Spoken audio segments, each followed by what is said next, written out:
blood is on me. I moved to this city to be invisible, but I am certainly not impenetrable. It's something I've been working on, attempting to become as hardened as the concrete beneath my feet. It hasn't been working out so well. I can feel everything I just witnessed settling in my stomach. I cover my mouth with my hand, but pull it away quickly when I feel something sticky on my lips. More blood. I look down at my shirt. So much blood, none of it mine. I pinch at my shirt and pull it away from my chest, but it sticks to my skin in spots where the blood splatters are beginning to dry. I think I need water. I'm starting to feel lightheaded, and I want to rub my forehead, pinch my nose, but I'm scared to touch myself. I look up at the man still gripping my arm. "Is it on my face?" I ask him. He presses his lips together, and then darts his eyes away, scanning the street around us. He gestures toward a coffee shop a few doors down. "They'll have a bathroom," he says, pressing his hand against the small of my back as he leads me in that direction. I look across the street at the Pantom Press building I was heading to before the accident. I was so close, 15, maybe 20 feet away from a meeting I desperately need to be in.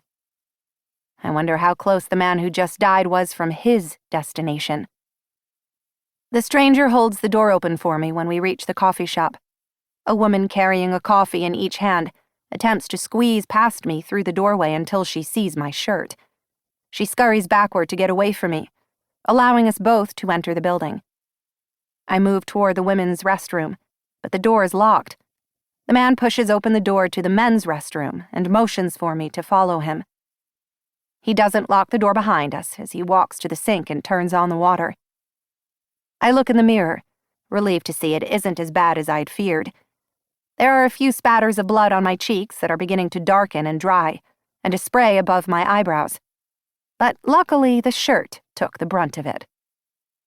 The man hands me wet paper towels, and I wipe at my face while he wets another handful. I can smell the blood now. The tanginess in the air sends my mind whirling back to when I was 10. The smell of blood was strong enough to remember it all these years later. I attempt to hold my breath at the onset of more nausea. I don't want to puke, but I want this shirt off me, now. I unbutton it with trembling fingers, then pull it off and place it under the faucet. I let the water do its job while I take the other wet napkins from the stranger and begin wiping the blood off my chest. He heads for the door, but instead of giving me privacy while I stand here in my least attractive bra, he locks us inside the bathroom so no one will walk in on me while I'm shirtless. It's disturbingly chivalrous and leaves me feeling uneasy. I'm tense as I watch him through the reflection in the mirror. Someone knocks. "Be right out," he says. I relax a little, comforted by the thought that someone outside this door would hear me scream if I needed to. I focus on the blood until I'm certain I've washed it all off my neck and chest. I inspect my hair next, turning left to right in the mirror, but find only an inch of dark roots above fading caramel. "Here," the man says, fingering the last button on his crisp white shirt. "Put this on." He's already removed his suit jacket, which is now hanging from the doorknob. He frees himself of his button-up shirt, revealing a white undershirt beneath it. He's muscular, taller than me. His shirt will swallow me. I can't wear this into my meeting, but I have no other option. I take the shirt when he hands it to me. I grab a few more dry paper towels and pat at my skin, then pull it on and begin buttoning it. It looks ridiculous. But at least it wasn't my skull that exploded on someone else's shirt. Silver lining. I take my wet shirt out of the sink and accept there's no saving it. I toss it in the trash can, and then I grip the sink and stare at my reflection. Two tired, empty eyes stare back at me.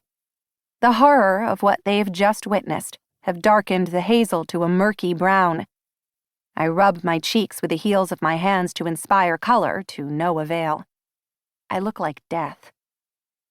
I lean against the wall, turning away from the mirror. The man is To keep listening to this audiobook for free, click the link in the description. It will take you to a free Audible trial where you can listen to this and many other books for free for 30 days.